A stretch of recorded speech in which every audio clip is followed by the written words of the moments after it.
ಮಂಗಳವಾರ ಆಂಜನೇಯ ಸ್ವಾಮಿಯ ಈ ಸ್ತೋತ್ರ ಪಠಿಸಿದರೆ ಹಣ ಉಕ್ಕಿ ಬರುತ್ತೆ. ಮಂಗಳವಾರದ ದಿನವು ಆಂಜನೇಯ ಸ್ವಾಮಿಗೆ ಅತ್ಯಂತ ಪ್ರಿಯವಾದ ದಿನವಾಗಿದೆ. ಈ ದಿನದಂದು ಮರ್ಯಾದಾ ಪುರುಷೋತ್ತಮನೆನಿಸಿಕೊಂಡ ಭಗವಾನ್ ಶ್ರೀರಾಮನು ಆಂಜನೇಯ ಸ್ವಾಮಿಯನ್ನು ಭೇಟಿಯಾದನು ಎನ್ನುವ ಕಥೆ ಇದೆ.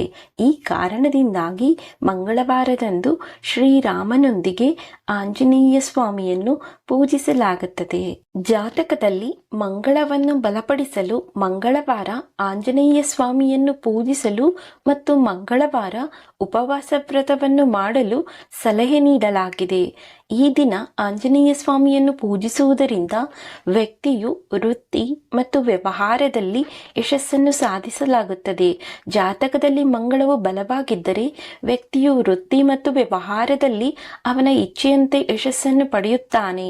ನೀವು ಸಹ ಆಂಜನೇಯ ಸ್ವಾಮಿಯ ಆಶೀರ್ವಾದವನ್ನು ಪಡೆದುಕೊಳ್ಳಲು ಬಯಸಿದರೆ ಮಂಗಳವಾರದ ಪೂಜೆಯ ಸಮಯದಲ್ಲಿ ಈ ಕೆಲಸಗಳನ್ನು ಕಡ್ಡಾಯವಾಗಿ ಮಾಡಬೇಕು.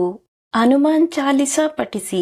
ನೀವು ಜೀವನದಲ್ಲಿ ಎಲ್ಲ ರೀತಿಯ ದುಃಖಗಳು ಮತ್ತು ತೊಂದರೆಗಳನ್ನು ತೊಡೆದುಹಾಕಲು ಬಯಸಿದರೆ ಮಂಗಳವಾರದ ಪೂಜೆಯ ಸಮಯದಲ್ಲಿ ಹನುಮಾನ್ ಚಾಲಿಸವನ್ನು ಕನಿಷ್ಠ 7 ಬಾರಿ ಪಠಿಸಬೇಕು. ಈ ದಿನ ಹನುಮಾನ್ ಚಾಲಿಸವನ್ನು ಪಠಿಸುವುದರಿಂದ ಎಲ್ಲ ದುಃಖಗಳು ಮತ್ತು ತೊಂದರೆಗಳು ದೂರ ಆಗುತ್ತವೆ. ಬಜರಂಗ್ ಬಾಣ್ ಪಠಿಸಿ. ನೀವು ಆಂಜನೇಯ ಸ್ವಾಮಿಯನ್ನು ಮೆಚ್ಚಿಸಲು ಬಯಸಿದರೆ ಮಂಗಳವಾರದ ಪೂಜೆಯ ಸಮಯದಲ್ಲಿ ಬಜರಂಗ ಬಲಿಗೆ ಸಿಂಧೂರವನ್ನು ಅರ್ಪಿಸಿ. ಈ ಸಮಯದಲ್ಲಿ ಬಜರಂಗ್ ಬಾಣನ್ನು ಪಠಿಸಿ.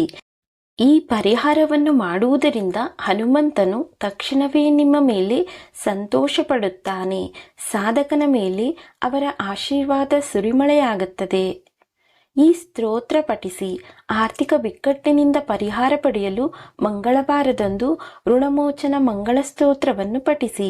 ಈ ಸ್ತೋತ್ರವನ್ನು ಪಠಿಸುವುದರಿಂದ ಹಣಕ್ಕೆ ಸಂಬಂಧಿಸಿದ ಸಮಸ್ಯೆಗಳು ದೂರವಾಗುತ್ತವೆ.